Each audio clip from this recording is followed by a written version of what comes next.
joue pas un quiz, mais on pose quand même beaucoup de questions. Jean-François Barry.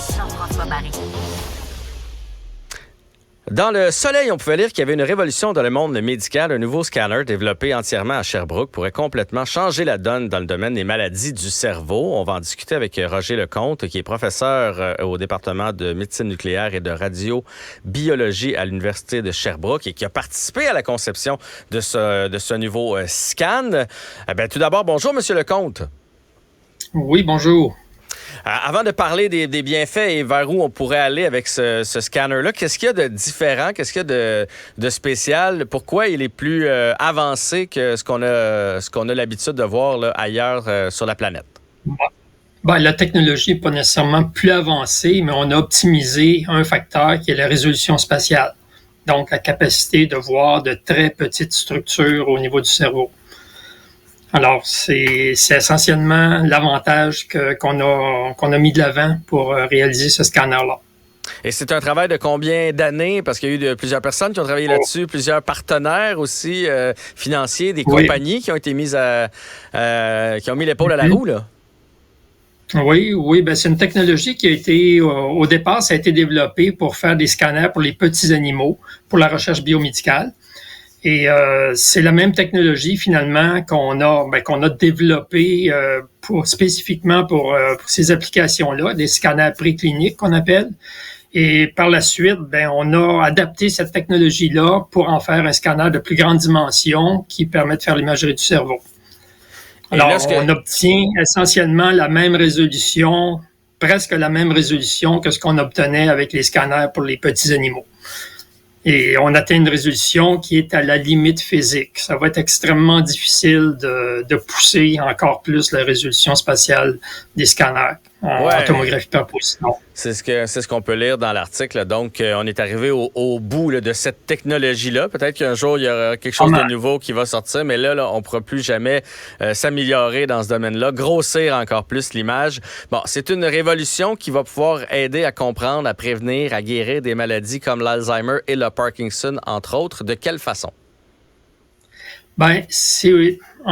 Aujourd'hui, on sait quels sont les facteurs qui font que la maladie d'Alzheimer ou de Parkinson se développe, par exemple, mais on n'a pas de traitement pour ces maladies-là. Alors, on se dit, est-ce que ça vaut la peine de diagnostiquer?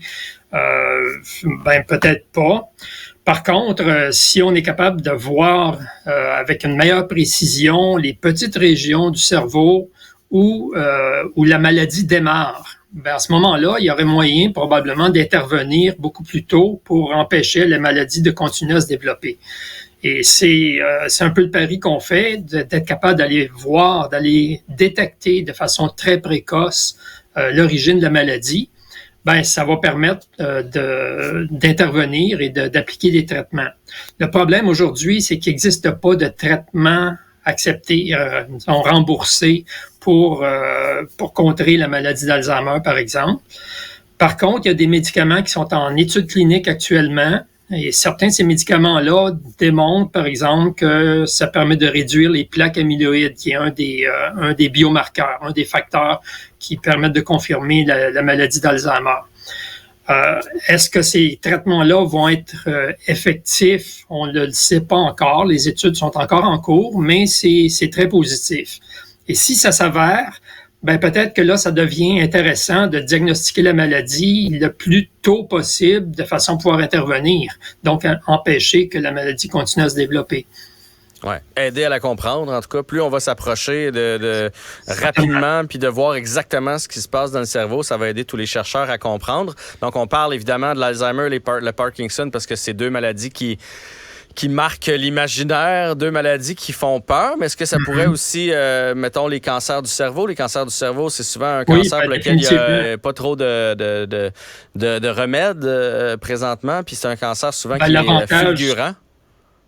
Oui, l'avantage, ça permettrait de détecter des tumeurs, par exemple, beaucoup plus tôt, des tumeurs qui sont beaucoup plus petites, donc de pouvoir intervenir plus tôt.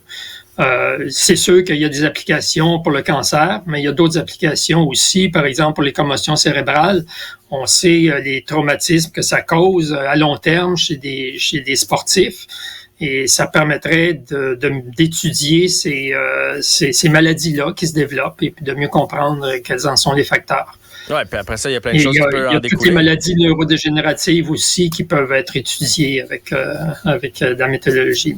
Bref, tout ce qui touche le cerveau, que ce soit l'épilepsie ou n'importe quelle autre maladie, des jeunes, des fois, là, dans lesquels on n'arrive pas à comprendre exactement ce qui se passe et ce qui cloche dans leur cerveau, on va pouvoir y aller plus en profondeur. Est-ce que ça pourrait s'appliquer à d'autres parties du corps? Tu sais, des fois, on entend souvent ça pour les athlètes, là, la résonance magnétique au genou, la hanche. Est-ce que ce scanner-là pourrait aussi être efficace pour d'autres parties du corps? Oui, certainement. Ben, ça existe déjà, la tomographie par positron, les TEP-TDM ou ce qu'on appelle les PET-CT. Ce sont des appareils cliniques qui sont couramment utilisés pour l'imagerie du corps entier. Sauf que ces appareils-là ont pas une aussi bonne résolution. Évidemment, c'est pas aussi utile. C'est pas possible non plus d'atteindre le même niveau de résolution pour un scanner de dimension corps entier. Par contre, effectivement, le scanner qu'on a développé pourrait très bien être utilisé pour des membres, pour des parties du corps qui peuvent entrer à l'intérieur du scanner, qui est de plus petite dimension là, qu'un scanner corps entier. Bien évidemment. Mais là, c'est pas parce que, là, évidemment, vous m'en parlez aujourd'hui, puis je me dis, c'est fantastique, tout le monde va le vouloir. Mais là, il faut quand même convaincre la planète médicale là, de faire confiance à ce scanner-là, de l'acheter, de le rendre disponible dans les hôpitaux. Puis ça, c'est pas fait. Là, vous l'avez développé. Il y en a un à Sherbrooke, mais après ça, il faut qu'il fasse ses preuves. Il faut convaincre le reste du monde médical. Ben, c'est sûr qu'aujourd'hui, le marché clinique n'existe pas encore. C'est un marché de recherche. Alors, ce qu'on vise actuellement, c'est les centres de recherche qui sont spécialisés au niveau du cerveau, au niveau de la neurologie. Et évidemment, c'est un marché qui va se développer avec les nouvelles découvertes qui vont se faire au niveau des médicaments, des thérapies, et c'est ce qui va permettre probablement d'ouvrir un marché beaucoup plus large lorsqu'on pourra poser des diagnostics et avoir une thérapie pour intervenir. Alors actuellement, c'est vraiment un marché de recherche, et c'est ce qu'on vise, et on pense que avec les découvertes qui vont être possibles avec cette nouvelle méthodologie-là, ben que ça va ouvrir un marché clinique éventuellement. Dans le fond, plus vous allez impressionner, plus vous allez faire de nouvelles découvertes, plus tout le monde va s'intéresser à votre scanner et on va pouvoir dire que... C'est ce qu'on espère.